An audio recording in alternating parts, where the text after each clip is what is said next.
और अभी आपको खबर दें मुंबई से, जहां पर पिछले 3 दिन से जारी तेज बारिशों के बायस निजाम जिंदगी बुरी तरह मुतासिर हुआ है, जबकि मुंबई में इंतजामिया की जानिब से 2 रोज के लिए रेड अलर्ट जारी किया गया है, क्योंकि मजीद बारिशों की भी पेशगोई की गई है। आपको बताते चले, मुंबई में बारिशों के दौरान आसमानी बिजली कड़कने के खौफनाक मनाजिर भी देखे गए हैं। अब से जरा देर में आपको वीडियोस भी दिखाएंगे।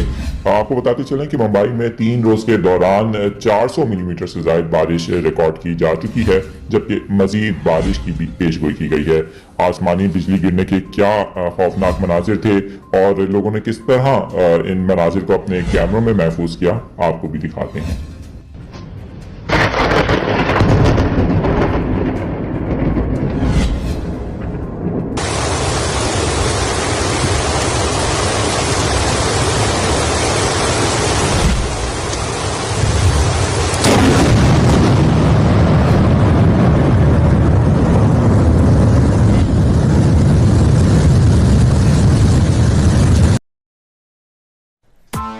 Press the bell icon on the YouTube app and never miss another update.